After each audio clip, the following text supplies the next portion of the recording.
Welcome back from that break. I saw the comments. A lot of people got it right, and well done, bravo! You're doing a great job. So now we are going to look at another social engineering method, which is business email compromise. Now, business email compromise is simply what a social engineering method that targets companies who conduct wire transfers and have suppliers abroad. So, like this is quite a huge number of businesses that will conduct their business abroad, maybe like supplies, of different types that they get from abroad, whether it's a service or some sort of goods they get from abroad. You know that it definitely will be in the crosshairs of cyber criminals with business email compromise. And how is this really done? What happens here is a corporate or publicly available email account of executives or high level employees related to finance or involved with wire transfer payments are either spoofed or compromised. Remember what we said about being spoofed? So someone pretending as though they are you. That's being spoofed. So remember when we touched on that, we said spoofing is what? Pretending to be someone you are not. So cyber criminals can either gain access or carry out this kind of crime by spoofing an existing email account of a top executive that has his hands or has authorization to make payments, transfer payments. They either spoof or they compromise. What does compromise mean? They get access, unauthorized access. And they could do this through a number of ways. They could get authorized access by installing malware, harmful code. Malware is also, remember we said malware is harmful code. So you could get access by what? Using keyloggers. Keyloggers is a type of malware, and we're going to touch on that in the next topic. They could also do phishing attacks, and they'll be able to capture this person's login details and then log in as though they're the person, and then begin to ask for certain payments to be made, fraudulent payments to be made, fraudulent transfers, and this always leads to massive losses. Now, business email compromise, as we speak, is one of the top 5 threats by Interpol's report across Africa. So it's a big problem, but we don't talk about it often because it's hush-hush. People feel ashamed that, they fell for this, or they had this kind of encounter and they don't talk about it. But a lot of money is lost in this particular type of attack. And so, again, like I said, one of the key things that gets to happen during business email compromise attacks is that there's an impersonation, typically involving an email that seems to come from a trusted source, like the CEO, CFO, or another high-level executive, a trusted colleague, for example, a third-party vendor, or a well-known internet brand, resulting in you performing certain financial transactions. And I'm going to share an example. Some time ago, a particular very popular entrepreneur in Nigeria that happened to be celebrated at the time as a Forbes 30 under 30 young person who is doing great work, as an entrepreneur, was arrested in America for business email compromise and fraud-related activities. And what had happened was that the FBI had been investigating how he commits the crime over time.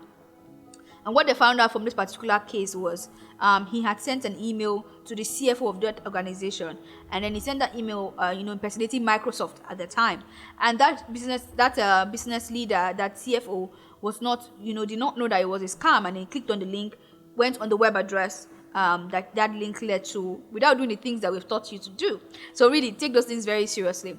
And then when he went, he filled out his login details, and by filling out those login details, he was then redirected to the real website. But then the cyber criminal who we are talking about, who was not necessarily an entrepreneur, he was masquerading in the day as an entrepreneur, but a fraudster at night, got these credentials and then logged into the email account of this business leader who was the CFO of a top steel production company in America.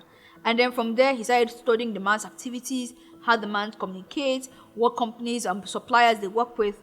And from there, he would then take an invoice from an existing vendor, change the payment details, and send off to his teammates in finance to make the payments. And that was how he stole $11 million from just one victim. So a lot of money is usually lost in this kind of attack, and that's why I say it's quite a top threat. So how can we mitigate, or how can we protect and prevent business email compromise? The first key thing is what? Process information and determine the truth.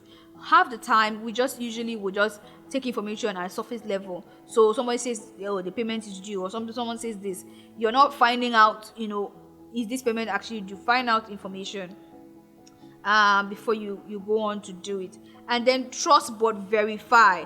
So it's important that when money is involved, use a multi-channel request verification process within your organization. So that means that if I got a request via email, I should pick up the phone and call the person who made that request and confirm. I should WhatsApp the person and confirm. I should use another means of communication to confirm. I also want advise that you make a habit, not to click links in emails, if possible, not to click links at all. Just go and manually type out the web addresses. I make a habit of that as well. And always review the sender's email address. I mean, this won't save you all the time because email addresses could be spoofed, but it does help as well. Because if there's an extra character, for example, that the cyber criminal is adding, remember with the tactic we spoke about, where cyber criminals add an extra character or whatever it is, you'll be able to pick that up. Scan attachments for malware. This is very, very important. I gave an example of how HR, could receive something, or rather, finance could receive an invoice and think it's just an invoice when it actually has malware in it. It's also very important to install a good antivirus or anti-malware software. It's very, very helpful, and it's good to turn on two-factor authentication, because when your password is compromised or is stolen by a cyber criminal, they will need to then go through another level of verification again, which negates the effectiveness of having a password without that extra layer security still there. It's also important that within organizations you work in, that you build a culture of not bypassing due process. Due process is very, very important. It's also very important that you ensure that the organizations you work with, which is like your vendors, they take security very seriously. So now we're done with that bit. Let's look at social engineering trends. Some trends you should look out for. We've spoken about use of shortened URLs. That cyber criminals use shortened URLs to hide and masquerade the actual harmful link that they don't want you to inspect and see. They also usually will combine smishing and phishing. What did we say smishing is? Smishing is social engineering via SMS. And what did we say phishing is? Okay, phishing is social engineering via voice calls. Another key tactic and trend that is being used is baiting with relevance. So using seasonal celebrations, global events, training announcements. So if there's a new policy, cyber criminals will bring out their own. If it's Women's Day, cyber criminals will bring out a scam for Women's Day.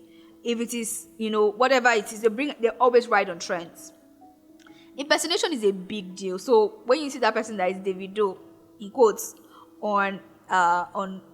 in social media, messaging you should be very careful.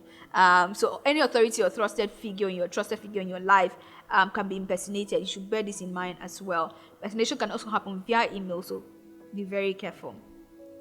We also have targeted, emails and spear phishing with lookalike domains and websites, as a key thing. So social engineering usually will use spear phishing in some cases, and then lookalike domains. So that those domains that look like, they are the domains of the trusted organization that's being impersonated. Yes. So other social engineering trends include investment scams. So investment scams are also a thing that happens a lot these days via Telegram and many other messaging platforms, and you should really, really be mindful. If something is offering you such great returns on your investment in really, really short time, be very, very mindful of that. We also have opportunity scams, where people are offered easy ways to get a new job, to get scholarship, to move abroad. You should really, really be very logical when those opportunities present themselves. And the last one on my list here, which is sponsored social media ads. This is really a thing that you should be very mindful of, that not all ads you see on Facebook, for example, are legitimate. And when you're mindful of this, it just really helps you to process this thing in a different way that protects you. So how do you stay safe? One key thing to stay safe, and I've said it so many times, is stop and think. Once you receive anything, stop and think. Always verify authenticity of whatever you receive and assess the sender's name. And generally speaking, have zero trust for anything until you verify it. And I make this joke often. I say everything is suspect until otherwise, or everything is. I assume that everything is harmful on the internet until otherwise proven what? Innocent. I mean, that's sort of like different from the court of law, where everybody is what? Innocent until otherwise proven guilty. For me, on cyberspace, as a cybersecurity professional, is what everything is what suspicious, or everything which can be harmful until otherwise proven to be what? Not harmful. So yeah, I think you can also adopt that mindset. And so if the email contains a link or an attachment, you want to really pay attention. We have a task in the next we're going to take on a task very soon in the next segment. I'm going to show you what to do if you have a link that is suspicious or an attachment that you want to find out whether or not it's harmful. It's very, very important that you turn on two-factor authentication everywhere possible, especially on your email account and social media accounts, and have a strong password generally. And then always download apps from your app store only and not anywhere outside. This really does help you. And of course, having a strong antivirus may be very helpful. So now we're going to take a break, and we're going to get to use a tool called Virus Total. Virus Total, what it does is it helps, it shows you, it gives you a free tool to scan any harmful attachment that you may have received, or any harmful link that you may have received, and then you can then tell whether or not the link is harmful. You can then tell whether or not the attachment is harmful. So you're going to take a break, and then you're going to do this by yourself during this break, looking at what Virus Total offers you. Okay? See you soon.